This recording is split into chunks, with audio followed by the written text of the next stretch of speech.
మీరంతా ఇక్కడికి వేంచేపు చేస్తే ఆ మూడు నామాలు నిలువుగా ఉండేవా అడ్డంగా ఉండేవా అనే భేదం లేకుండా కార్తీక మాసం హరిహర మాసం కనుక ఈ వేదిక పైన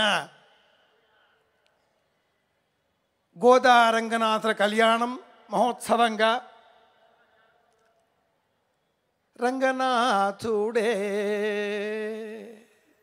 కీర్తన జ్ఞాపకం తెచ్చుకుంటే అంతా రంగనాథుడే అంతరంగనాథుడే అంతా రంగడే అంతరంగడే స్వామిని 30 రోజుల పాటు సేవించి స్వామిలో లీనమైన చూడిక్కుడితి నాచియార్ ఆముక్తమాల్యద కోదై పూలబాల నన్నేలిన తల్లి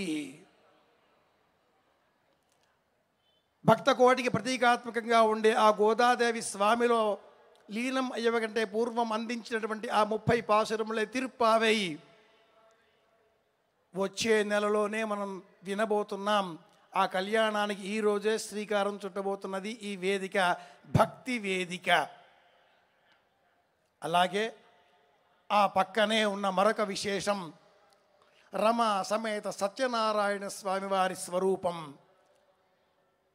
5 కథలు మనకు తెలియజేసే అంశం ఒక్కటే, శ్రద్ధ.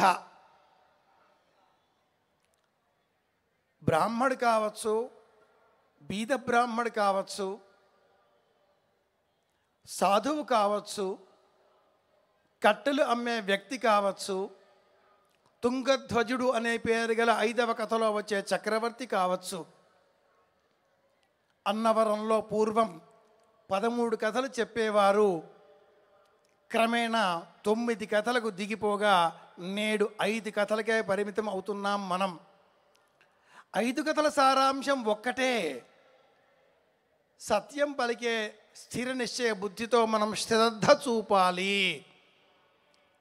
కథాం వా శృణుయాద్యస్తు వశ్యేద్యావర్తముత్తమం అంటూ ఈ సత్యనారాయణ వ్రత కథలలో ఉండే 170 శ్లోకాలలో 169వ శ్లోకం చెప్పే సారాంశం ఇదే. ఏకదా నైమిషారణ్య అంటూ ప్రారంభమయ్యే ఆ కథలలో అన్నింటిలో ఉండే అంశం ఒక్కటే, శ్రద్ధ. బొట్టు పెట్టుకునే సమయంలో శ్రద్ధ చూపకపోతే బొట్టు చెదురుతుంది. వాహనాన్ని నడిపే సమయంలో శ్రద్ధ చూపకపోతే వాహన ప్రమాదానికి గురి అయ్యే ప్రమాదం మీ చేతుల్లో ఉంటుంది. దీపం వెలిగించే సమయంలో శ్రద్ధ చూపకపోతే ఆ దీపం వలన మీ చేతికి కూడా గాయం అయ్యే ప్రమాదం ఉంటుంది.